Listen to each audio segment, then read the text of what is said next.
வணக்கம். இன்றைக்கி நம்ம chapter 7 profit and gains of business or profession in the subject of income tax law and practice 1 அப்படின்றதுல chapter 7 profit and gains of business or profession அப்படின்ற chapter கீழே நம்ம பார்க்கலாம்.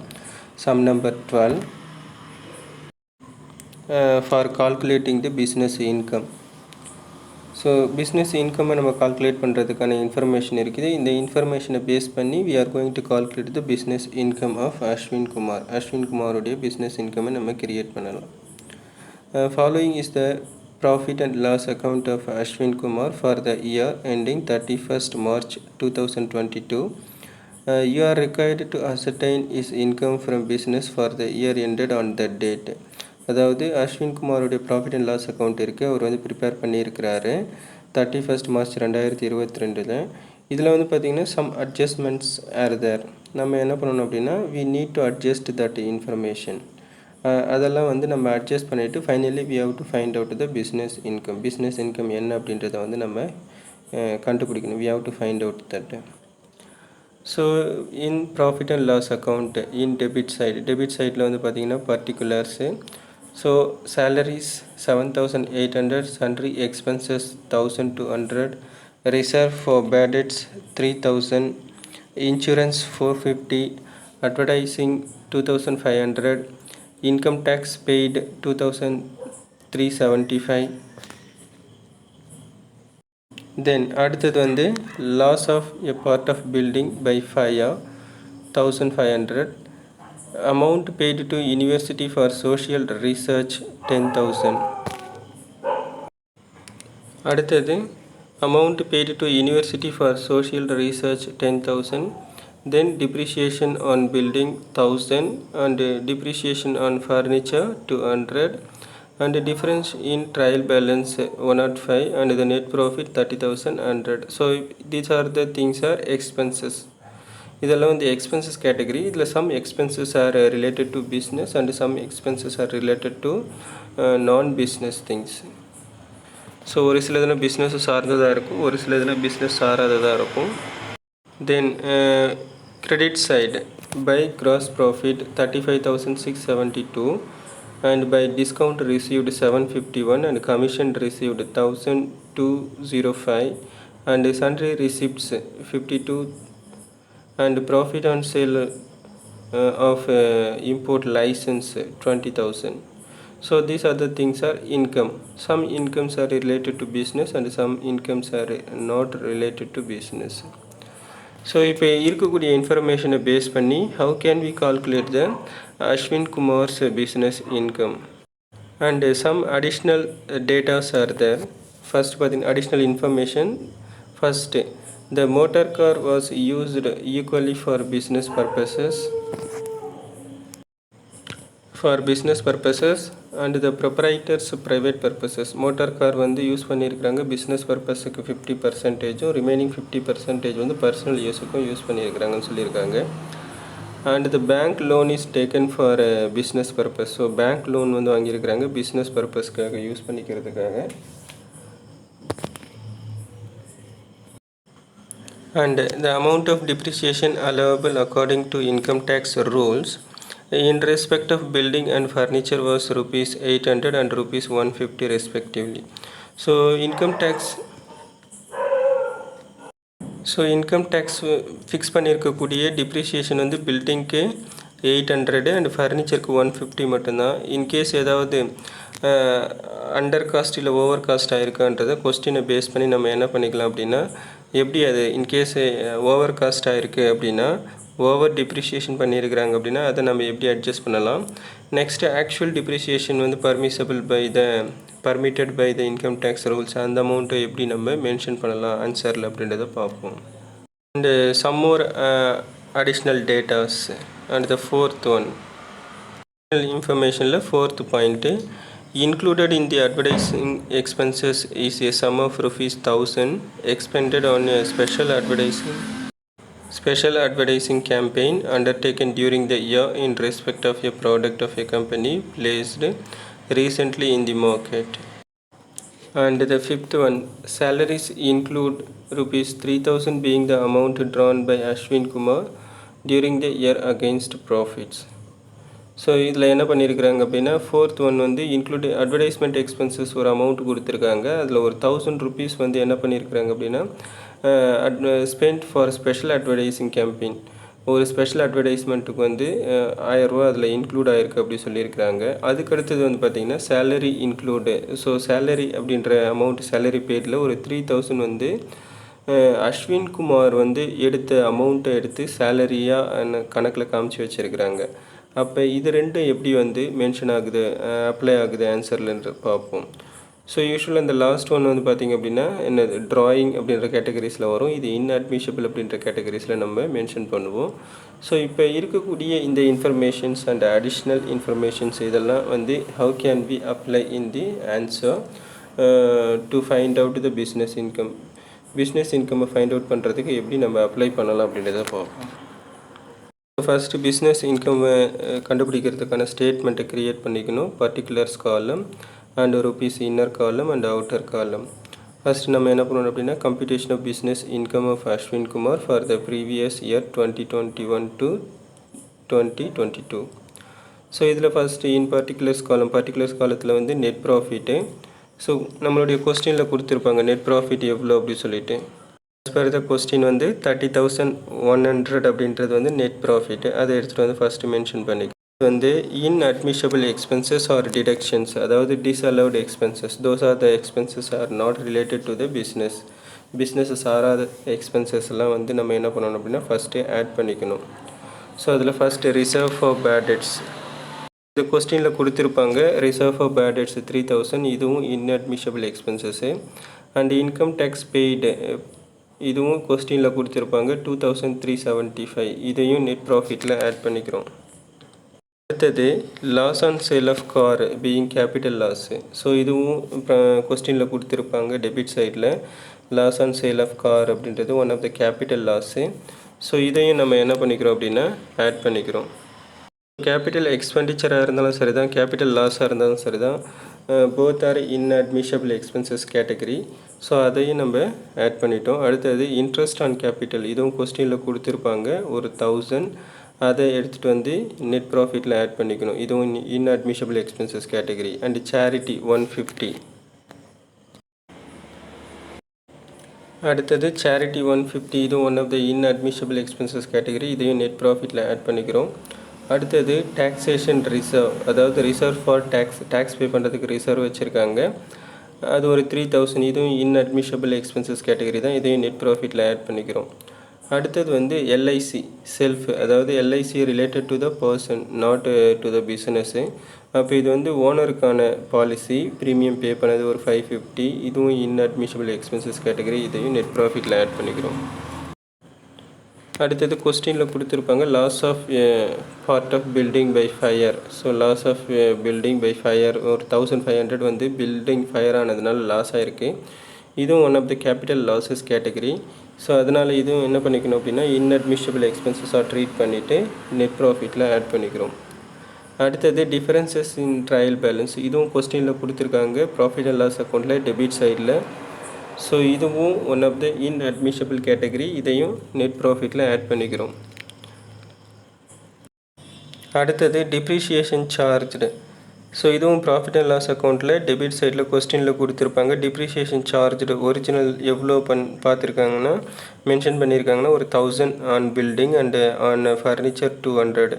So அந்த ஒரிஜினல் வேல்யூவை எடுத்துகிட்டு வந்து ஒரிஜினல் டிப்ரிஷியேஷன் சார்ஜ்டு வந்து கொஸ்டினில் கொடுத்துருப்பாங்க பேலன்ஸ் ஷீட்டுன்ற ப்ராஃபிட் அண்ட் லாஸ் அக்கௌண்ட்டில் என்ன பண்ணியிருப்பாங்கன்னா கொடுத்துருப்பாங்க. ஸோ அந்த அமௌண்ட்டை எடுத்துகிட்டு வந்து இங்கே மென்ஷன் பண்ணிக்கணும்.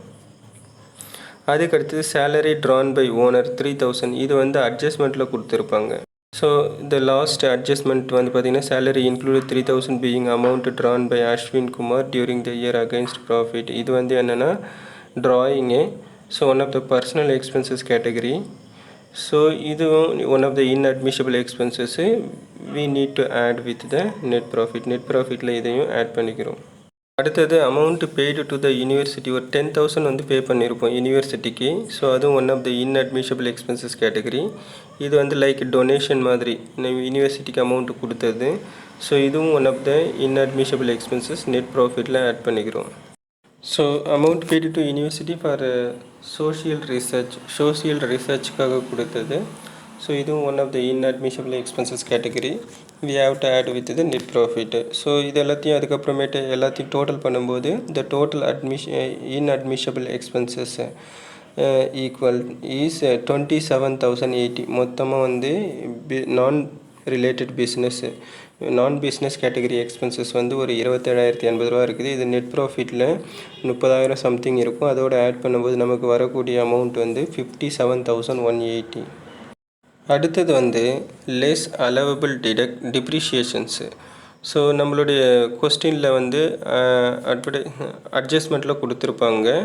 So adjustment or additional information டேட்டாவில் வந்து கொடுத்துருப்பாங்க. Original depreciation fixed by the income tax authority வந்து சொல்லியிருக்கக்கூடியது வந்து ஆன் பில்டிங்க்கு 800 அண்டு ஆன் ஃபர்னிச்சர் 150.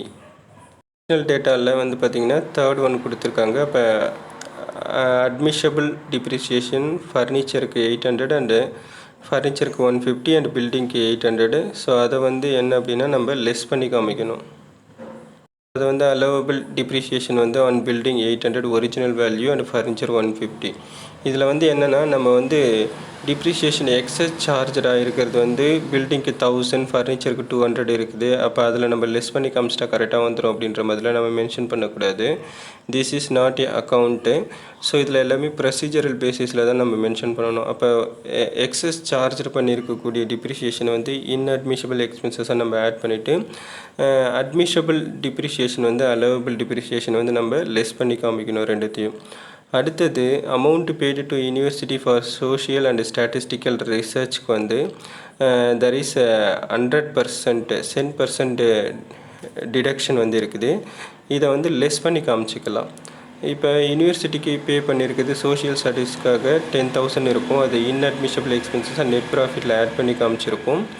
அதுக்கடுத்தது வந்து பார்த்திங்க அப்படின்னா அது வந்து exemption category, like exemption not exemption.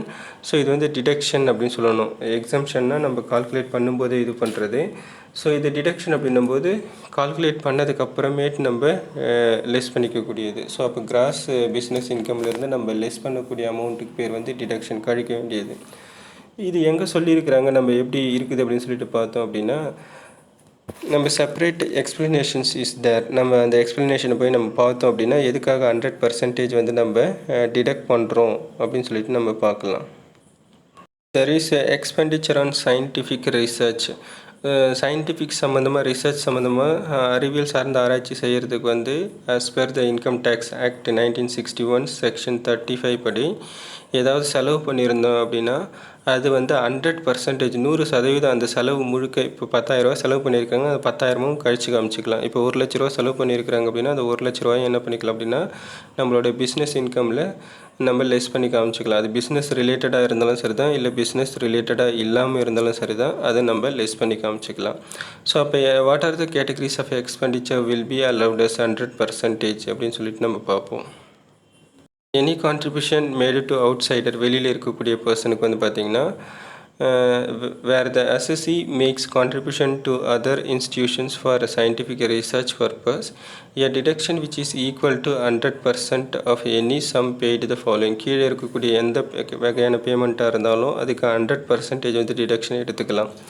First பார்த்திங்கன்னா payment made to and approved scientific research association. ஏதாவது scientific research association approved by the government, அந்த அசோசியேஷனுக்கு நம்ம அமௌண்ட் கொடுத்துருக்கோம், டொனேட் பண்ணியிருக்கிறோம் அப்படின்னா any payment made to and approved scientific research association which as it object undertaking of scientific research related to or unrelated to the business of the association. அந்த business சம்மந்தமானதான research பர்பஸாக இருந்தாலும் சரி தான், இல்லை business ஆராத பர்பஸாக இருந்தாலும் சரி தான், சயின்டிஃபிக் ரிசர்ச் அசோசியேஷனுக்கு ஏதாவது அமௌண்ட் கொடுத்துருந்தாங்க அப்படின்னா அதுக்கு 100% வந்து டிடக்ஷன் வரும். பிஸ்னஸ்லேருந்து கிராஸ் பிஸ்னஸ் இன்கம்லேருந்து நம்ம லெஸ் பண்ணி காமிச்சிக்கலாம் அப்படின்னு அர்த்தம். அடுத்தது வந்து பார்த்திங்கன்னா payment made to an approved university and college approved by the government approval இருக்கக்கூடிய யூனிவர்சிட்டிக்கோ இல்லை காலேஜ்க்கோ அதர் தென் அன்அப்ரூவ்டு. அடுத்தது ஸோ அப்ரூவ்டு அந்த ரிசர்ச் பண்ணுறதுக்கான அப்ரூவல் வந்து கவர்மெண்ட் ஹாஸ் கிவன். எந்த காலேஜுக்கோ இல்லை யூனிவர்சிட்டிக்கோ கொடுத்துருக்கு அப்படின்னா, ஸோ அந்த அப்ரூவ்டு யூனிவர்சிட்டி காலேஜுக்கு நம்ம ஏதாவது கான்ட்ரிபியூட் பண்ணியிருக்கிறோம், இல்லை அசஸ்ஸி கான்ட்ரிபியூட் பண்ணியிருக்கிறாரு அப்படின்னா, so any payment made to an approved university college or institution for the use of scientific research related or unrelated to the business of the assessee. So அது business சார்ந்ததாக இருந்தாலும் சரி தான், பிஸ்னஸ் சாராமல் இருந்தாலும் சரி தான். ஸோ இதுக்கும் 100% வந்து டிடக்ஷன் இருக்குது. ஸோ நம்ம கிராஸ் பிஸ்னஸ் இன்கம்லேருந்து நம்ம லெஸ் பண்ணி காமிச்சிக்கலாம். அடுத்தது வந்து பார்த்திங்கன்னா social science research. So any payment made for use of research on social science. So சமுதாய அறிவியல் சம்மந்தமாக நம்ம ஏதாவது அமௌண்ட்டு கொடுத்துருக்குறோம் ரிசர்ச்காக அப்படின்னா, any payment to an approved university college or institution for the use of research for social science or statistical science is allowed at 100% of actual expenditure related or unrelated to the business of the assessee. So அப்போ 100% வந்து இதுக்கும் deduction இருக்குது, நம்ம less பண்ணி காமிச்சிக்கலாம்.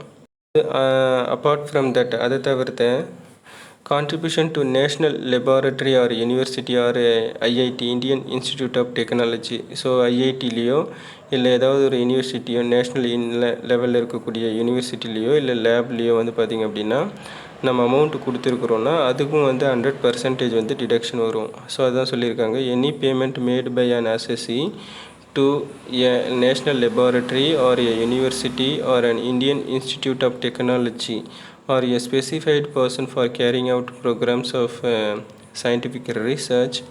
ஒரு தனிநபருக்கோ இந்த மாதிரி ஐஐடிக்கோ இல்லை காலேஜ் அப்ரூவ்டு காலேஜ் அண்டு யூனிவர்சிட்டிக்கோ நம்ம கொடுத்துருக்குறாங்க அப்படின்னா, ஆர் எனி இண்டிவிஜுவல் ஏதாவது ஒரு பர்சன் வந்து சயின்டிஃபிக் ரிசர்ச்சை வந்து ரன் பண்ணிட்டு இருக்கிறாரு, அதோட ஹெட்டுக்கு நம்ம கொடுத்துருக்குறோம் அப்படின்னா, approved by the prescribed authority is eligible for weighted deduction which is equal to 100% of the sums so paid. நீங்கள் எவ்வளோ அமௌண்ட் கொடுத்துருக்கிறீங்களோ அந்த அமௌண்ட்டே ஃபுல்லி டிடக்டிபிள். ஸோ 100% வந்து டிடக்ஷன் போயிடும். அதுக்கடுத்தது contribution to a company for scientific research. ஏதாவது ஒரு கம்பெனி வந்து if any company is going to conduct any scientific research வந்து நடத்த போகிறாங்க அப்படின்னா, அதுக்கு வந்து நம்ம அமௌண்ட்டு கொடுத்துருக்கோம், இல்லை அசஸ்ஸி வந்து அதுக்கு அமௌண்ட் கொடுத்துருக்கிறாரு அப்படின்னா, ஸோ அதுவும் 100% வந்து டிடக்ஷன் தான். ஸோ அதையும் லெஸ் பண்ணி காமிச்சிக்கலாம். So any sum paid to company by any person to be used by such company for scientific research related or unrelated to the business of the person can claim deduction of 100% of the amount paid. So இந்த மாதிரி என்ன கேட்டகரிஸில் வந்தாலும் scientific research அப்படின்னு word mention பண்ணியிருந்தாலே, whether அது pure scientific or social scientific or statistical எதாக இருந்தாலும் 100% வந்து டிடக்ஷன் நம்ம லெஸ் பண்ணி காமிச்சிக்கணும் as per the Income Tax Act section 35. So that we have mentioned amount paid to university for social and statistical research and 10,000 வந்து inadmissible expense add பண்ணிவிட்டு திருப்பி ஃபைனலாக வந்து டிடக்ஷனை நம்ம லெஸ் பண்ணி நம்ம காமிச்சிருக்கிறோம். ஸோ ஆஃப்டர் தட் நம்ம என்ன பண்ணிட்டோம் அப்படின்னா, இந்த அமௌண்ட் எல்லாத்தையும் லெஸ் பண்ணதுக்கு அப்புறமேட்டு allowable depreciation and contribution made to the university for social and statistical research அது 10,000 எல்லாத்தையும் லெஸ் பண்ணதுக்கு அப்புறமேட்டு ரிமைனிங் இருக்கக்கூடிய பேலன்ஸ் வந்து 46,230. That is the business income. அப்போ what about the other things அப்படின்னு பார்த்தீங்கன்னா, மற்ற இன்ஃபர்மேஷன்ஸ் எல்லாமே பிஸ்னஸை சார்ந்தது. Other expenses have already mention in the profit and loss account. So business சார்ந்த எக்ஸ்பென்சஸ் வந்து ஏற்கனவே மென்ஷன் ஆகிருக்கு. அதனால் நம்ம திருப்பி அதை வந்து அட்ஜஸ்ட்மெண்ட்டுக்கு நம்ம எடுத்துகிட்டு போக வேண்டிய அவசியம் கிடையாது. Some notes. இந்த அட்வர்டைஸ்மெண்ட் எக்ஸ்பெண்டிச்சர் இஸ் அலவுடு, அதாவது பிஸ்னஸ் ரிலேட்டடு, அதனால் அது நம்ம எடுக்க வேண்டிய அவசியம் கிடையாது. Profit and sale of import licence is business, அதாவது இம்போர்ட் எக்ஸ்போர்ட் பண்ணுறது அதுவும் one of the business income category. அதனால் நம்ம அதை இங்கே நம்ம அட்ஜஸ்ட் பண்ண வேண்டிய அவசியம் கிடையாது. ஜஸ்ட் லீவ் இட், அதை நம்ம விட்டுணும். அதுக்கடுத்தது வந்து third note is usage of motor car is irrelevant. ஏன்னா there is no any amount, அதுக்கு வந்து அந்த கார் யூசேஜுக்கு எவ்வளோ அமௌண்ட் செலவு பண்ணாங்கன்னு சொல்லிட்டு மென்ஷன் பண்ணலை. அதனால் அதை வந்து அது பர்சனல் இல்லை பிஸ்னஸ் எந்த ஆஸ்பெக்டில் இருந்தாலும் நம்ம அதை எடுக்க வேண்டிய அவசியம் கிடையாது. So depreciation actual charged fourth note வந்து பார்த்திங்கன்னா fully added allowable depreciation is then reduced. அதாவது என்ன பண்ணியிருக்காங்கன்னா, எக்ஸஸாக இருக்கிறத வந்து நெட் ப்ராஃபிட்டில் ஆட் பண்ணியிருப்போம், மென்ஷன் பண்ணது பழசு. அதுக்கு அடுத்தது வந்து பார்த்திங்கன்னா பர்மிசபிள் டிப்ரிஷியேஷன் வந்து நம்ம லெஸ் பண்ணி காமிச்சிருப்போம். We have already done it. அது நம்ம ஏற்கனவே நம்ம செஞ்சு முடிச்சிட்டோம். Just you can check it again. அடுத்தது ரிமைனிங் நாட் டேக்கன் இன்ஃபர்மேஷன்ஸ், இன்கமாக இருந்தாலும் சரி தான், எக்ஸ்பெண்டிச்சர் இருந்தாலும் சரி தான், அதெல்லாம் பிஸ்னஸை சார்ந்தது. ஸோ அதனால் வி டோன்ட் டேக் தட். அது வந்து நம்ம எடுக்க வேண்டிய அவசியம் கிடையாது. ஏன்னா because they have already mentioned, அது வந்து ஆல்ரெடி மென்ஷன் ஆகிருக்கக்கூடியது. அதுக்கு அடுத்தது sixth note, as I said earlier. So if any contribution made to any university or college or any association for research purpose, scientific research purpose-க்காக இருக்குது அப்படின்னா 100% வந்து there is a deduction. So we can deduct that amount from the gross business income. gross business incomeலேருந்து நம்ம less பண்ணி காமிச்சிக்கலாம். அவ்வளவுதான்.